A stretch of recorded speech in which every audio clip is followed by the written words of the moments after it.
Israel പ്രധാനമന്ത്രി Benjamin നെതന്യാഹുവിനും മുൻ പ്രതിരോധ മന്ത്രി യോവ് ഗാലന്റിനും ഹമാസ് നേതാവ് മുഹമ്മദ് ദൈഫിനുമെതിരെ അന്താരാഷ്ട്ര ക്രിമിനൽ കോടതി അറസ്റ്റ് വാറണ്ട് പുറപ്പെടുവിച്ചിരുന്നു. ഗസയിലെ യുദ്ധക്കുറ്റം ആരോപിച്ചായിരുന്നു കോടതിയുടെ നടപടി.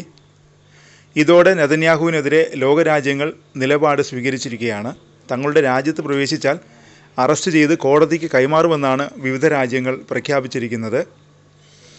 ഇസ്രായേൽ, US തുടങ്ങിയ രാജ്യങ്ങൾ കോടതിയുടെ ഭാഗമല്ല. എന്നാൽ അംഗമായ രാജ്യങ്ങൾ കോടതിയുടെ ഈ ഉത്തരവ് നടപ്പാക്കണം. ICCയുടെ റോം ചട്ടം അംഗീകരിച്ചിട്ടുള്ളത് 6 ഭൂഖണ്ഡങ്ങളിലായി 124 രാജ്യങ്ങളാണ്. ഈ രാജ്യങ്ങളാണ് അറസ്റ്റ് വാറണ്ട് നടപ്പാക്കേണ്ടത്. റോം ചട്ടം അംഗീകരിച്ചിട്ടുള്ള ഇസ്രായേലിൻ്റെ സഖ്യരാഷ്ട്രങ്ങൾ പോലും അറസ്റ്റ് വാറണ്ട് നടപ്പാക്കാൻ ബാധ്യസ്ഥരാണ്. അമേരിക്കയ്ക്കും കോടതിയുടെ വാറണ്ട് ബാധകമല്ല. അതിനാൽ US പോകാം. അറസ്റ്റ് ചെയ്ത് കോടതിക്ക് കൈമാറില്ല. ICCയിൽ അംഗമായ 124 രാജ്യങ്ങളിൽ ഏറ്റവും കൂടുതലുള്ളത് യൂറോപ്പിൽ നിന്നാണ് 42 രാജ്യങ്ങൾ, ആഫ്രിക്കയിൽ നിന്ന് 33, ഏഷ്യ പസഫിക് മേഖലയിൽ നിന്ന് 20, തെക്കൻ അമേരിക്കയിൽ നിന്ന് 29 രാജ്യങ്ങളും ഇതിൻ്റെ ഭാഗമാണ്.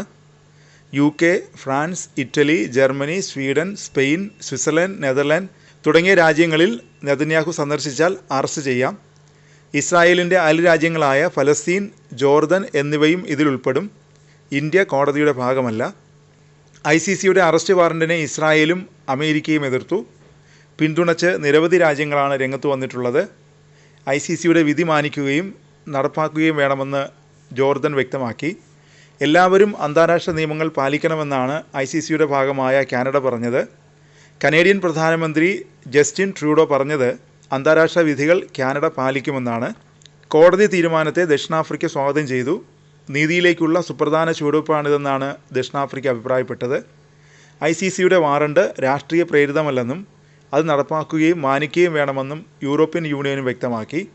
യൂറോപ്യൻ യൂണിയനിലെ എല്ലാ അംഗങ്ങളും അറസ്റ്റ് വാറണ്ട് നടപ്പാക്കാൻ ബാധ്യസ്ഥരാണെന്നും യൂറോപ്യൻ യൂണിയൻ വ്യക്തമാക്കുന്നു.